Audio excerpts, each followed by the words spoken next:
Life is suffering. Right. Indisputable. What do you do about that? You voluntarily accept it and then strive to overcome the suffering that's a consequence of that. And you do that for you, and you do that in a way that makes it better for other people.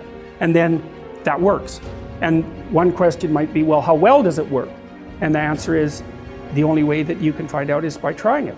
That's it. That's the existential element of it. The proof is to be derived by the incarnation of the attitude in your own life. No one can tell you how it will work for you. It's the thing that your destiny is to discover that. You have to make the decisions to begin with. It's like, because you can't do this without commitment. You have to commit to it first. That's the act of faith that Kierkegaard was so insistent upon. You have to say, I'm going to act as if being is good. I'm going to act as if truth is the pathway to enlightenment. I'm going to act as if I should pursue the deepest meaning possible in my life. And there's reasons to do none of those. They're real reasons. So it's really a decision. But you can't find out what the consequence of the decision is unless you make the decision. When you're 25, you can be an idiot. It's no problem. Even when you're out in a job search, it's like, well, you don't have any experience and you're kind of clueless. It's, yeah, you're young, it's no problem. That's what young people are like, but they're full of potential. Okay, well, now you're the same person at 30. It's like people aren't so thrilled about you at that point. It's like, what the hell have you been doing for the last 10 years? Well, I'm just as clueless as I was when I was 22. It's, yeah, but you're not 22. You're an old infant, right? And that's an ugly thing, an old infant. So part of the reason you choose your damn sacrifice, because the sacrifice is inevitable, but at least you get to choose it. And then there's something that's even more complex than that in some sense, is that the problem with being a child is that all you are is potential, and it's really low resolution. You could be anything, but you're not anything. So then you go and you adopt an apprenticeship, roughly speaking, and then at least you become something. And when you're something, that makes the world open up to you again. Like if you're a really good plumber, then you end up being far more than a plumber, right? You end up being a good employer. If you're a really good plumber, well, then you have some employees, you run a business, you train some other people, you enlarge their lives, you're kind of a pillar of the community, you have your family. Once you pass through that narrow training period, which narrows you and constricts you and develops you at the same time, then you can come out the other end with a bunch of new possibility at hand. And Jung talked about that. He thought that the proper path of development in the last half of life was to rediscover the child that you left behind as you were apprenticing. And so then you get to be something and regain that potential at the same time. If you go in the woods and you find a bear, especially a grizzly, well, you're in real trouble if it's a grizzly. But if it's a black bear, generally speaking, if you stand your ground and make a hell of a lot of noise, that thing will leave you alone. But if you run, well, what's it supposed to think? It eats things that run from it.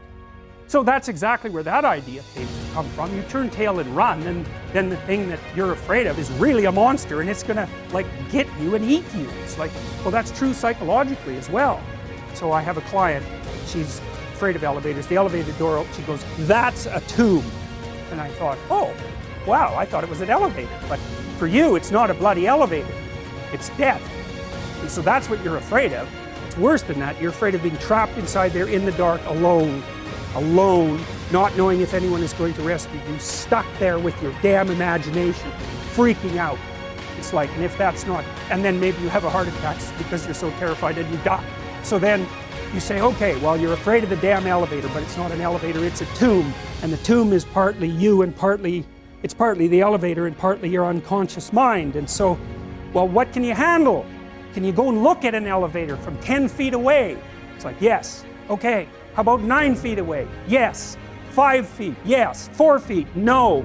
Okay, no problem. 4.5 feet. We're gonna go from that elevator. We're gonna look at the damn thing until you're bored of it. Because that's what we're trying to, you should be bored of the elevator. Because then you're not afraid of it, obviously. It's like, it's the elevator. So, this week they're 4.5 feet from the elevator. Next week they're a foot from the elevator. The week after that, the horrible gates of hell open and they look inside and they don't run. And so, hey, they're tougher than they thought they were. And that's what you're teaching them, actually. You're not teaching them that the world isn't dangerous. Because that's a stupid thing to teach someone. Bloody right, the world is dangerous. It's terrifying. And sometimes people they realize that, and the veil lifts, and they see horror everywhere. They see that, And then they think, well, I'm just a little rabbit, I'm over here in the corner, I can't move, I'm petrified. And then they can't move. They hide at home, they cower at home, because everything has become a predatory domain. And so what you teach them is, you're not as much of a rabbit as you think. So what you do first, if you're going to teach someone not to be afraid of a mouse, is teach them how not to be afraid. So you put them in a chair and you do a relaxation exercise with them, and then you show them a picture of a mouse, and you say, just breathe, calm down. And so they calm down, and then sooner or later they can look at the pictures of mice by themselves, and then maybe you could throw a stuffed mouse at them, and then maybe they could walk by a pet store and look at a mouse, and so on and so forth, until you get them holding rats. And so that works. But it works even if you don't relax them. In fact, it works just as well. So the old behavioral idea that it was counter-conditioning was wrong, just like the idea that the reason you were afraid of a rat was because of conditioning. It's like, of course you're afraid of a rat. It's a rat. It's just like you're afraid of snakes. To a lesser or greater degree. And people actually become more afraid of snakes as they get older, interestingly enough, which is not what you would expect, right? Unless it was a biological function. So anyways, all you have to do is show people the thing they're afraid of. What do they learn? They don't learn that the thing isn't frightening. They learn that they're tough. We're built for struggle, us human beings. You're not after the bubbles of bliss that Dostoevsky described in Notes from Underground. We're built to contend with the world. We're built to contend with reality. You want a challenge. And the best way that you can take on a challenge, because a challenge fortifies you. So you don't want to be secure, you want to be strong. And you get strong by taking on optimal challenges. And so you lay out your destiny in the world, and you take the slings and arrows of fate. And you make yourself stronger while you're doing so. And you might fail, and fortune might do you in. But it's your best bet. And people have extracted unbelievable successes out of catastrophic failures. And I'm not saying that in a naive way. I know perfectly well what happens to people. You're doing fine in life, and then you get cancer, and then 6 months later you're dead. And all the heroism in the world isn't going to save you at that point. But that's not the point. That's not the point.